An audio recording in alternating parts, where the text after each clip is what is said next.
was Malaguena. Hey, welcome back. So this is the next step on your fingerstyle journey. This is the most famous Spanish song called Malaguena. And it's really, really fun one to play. And it's actually a lot easier than it probably sounds. Another thing that's really important to know is that there's a lot of variations on this song. There's as many variations as there are people that play it. So if you look at the other versions online, everybody plays it a little bit differently. But there's one part of it that makes it this song, and that is the theme. So basically what we're playing on this lesson is the essentials, the theme of this song. And one new technique that we're going to do that's going to help strengthen our hand and get a little bit faster with our strumming and our finger picking. So in the next lesson, we're going to talk about all the variations you can do to play this song for a lot longer. But for now, we're just going to talk about these essentials. And let's get right into it. The first thing we need to talk about is the theme of the song. So what is the theme? The theme is that thing that I played second. This part. That's the theme, okay? Later in the song, we play it low, just an octave down. It's the same theme, though. Every version of Malaguena, every person plays this part. This is the only real part of it that makes it the song. Everything else is just kind of an improvisation over a Spanish chord progression. And again, we're going to get into the next video. So let's talk about how it starts and then all the pieces of it. So we'll try to make this quick. One new technique that we're going to talk about today is this backhand type strum. So we're using the backs of the fingers, extending them all out one at a time. So this kind of has this effect of almost sounding like multiple guitars being strummed at once.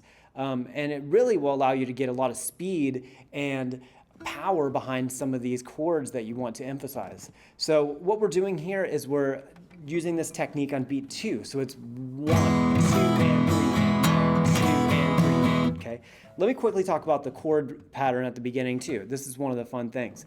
It's this E chord here, just a standard E major chord. But then if you slide that up a half step, everything just comes up one half step. Same chord shape. We're playing this kind of Spanish sounding F chord. But really it's just this E chord shot up a half step. Now if we take that chord and move it up another whole step, now we're in the 4th position on the 5th and 4th frets here. Same shape though, still the same E shape. This is kind of a version of a G chord. Okay, and then back to that E. That's how we're playing that. That's the chords of the first section.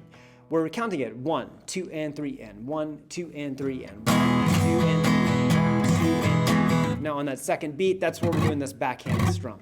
Now here's what you should practice for that backhand strum. Is taking the hand, curled it up like this. To do one strum, you kind of just extend out the hand that way. But to get this kind of multiple long-sounding strum, what we need to do is practice going one finger at a time.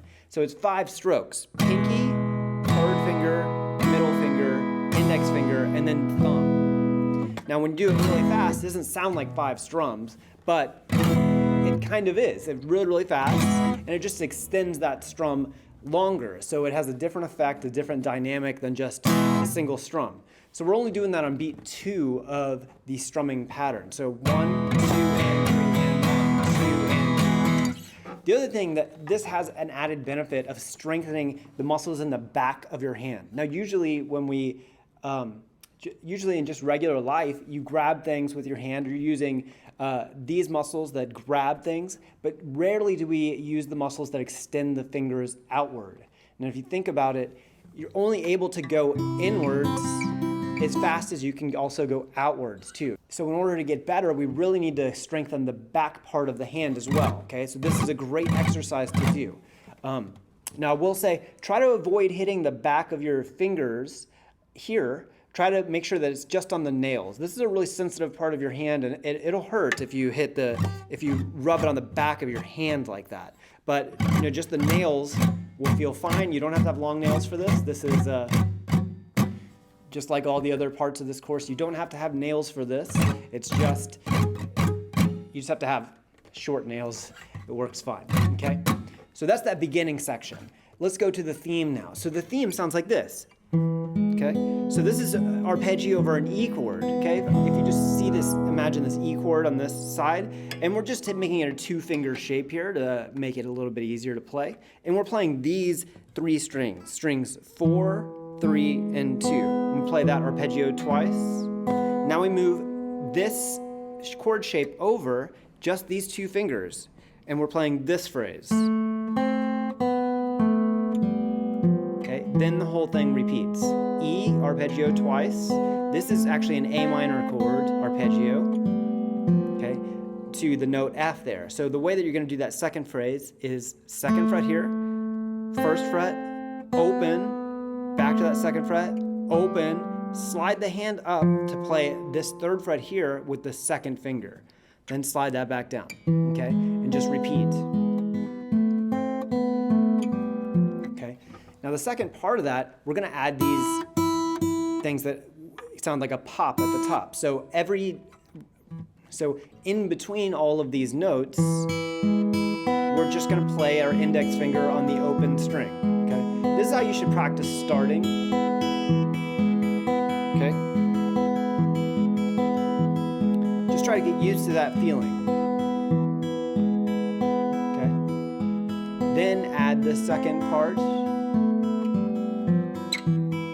All right, now we've built up some energy. Okay? Now we're getting into the second part. We alter the... Now getting into the second part, we alter the melody just to build some energy going into the second section, okay? Now let me walk through that. So I'm just starting in the same position. So we're going 2, open, 1, 3, 5, 6. You can hear how it's raising energy. Right? Then we're going into the theme again, but this time on the low strings. So just the E and the A strings here. So let's go over that phrase. So it's O, 4, 2. Okay? O and 4 are on the lowest E string, and then the 2 is on the A string. So it goes O, 4, 2, O, 4, 2, O, 3, 2. That's on the A string. O, 3, 1. That's on the E string. Okay? So just follow the tab there. So again, we're going to be adding that index finger in between all these notes, so it'll sound like this, slowly.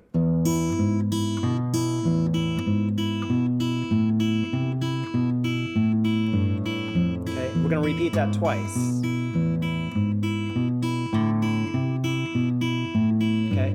Now, just like how we had that variation on the melody, the first time we're going to have that same variation. It's exactly the same notes, and it's just kind of build energy again to that final,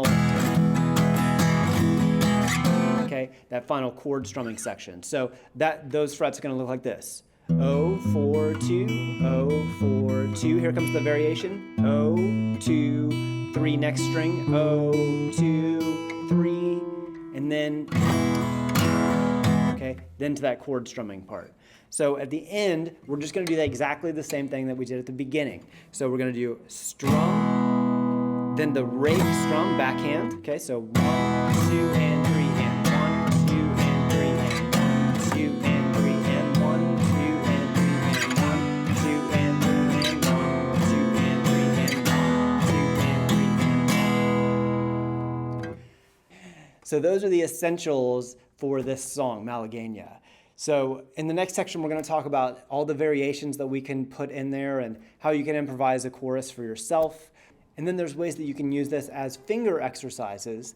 The finger exercises in this section, the right hand exercises, are really going to be straight from this song. So they're going to be more of a song example instead of just a exercise. Although it is an exercise, but it's in context of a song, so it's a lot more fun to play. So that's it for this one, and I'll see you in the next one.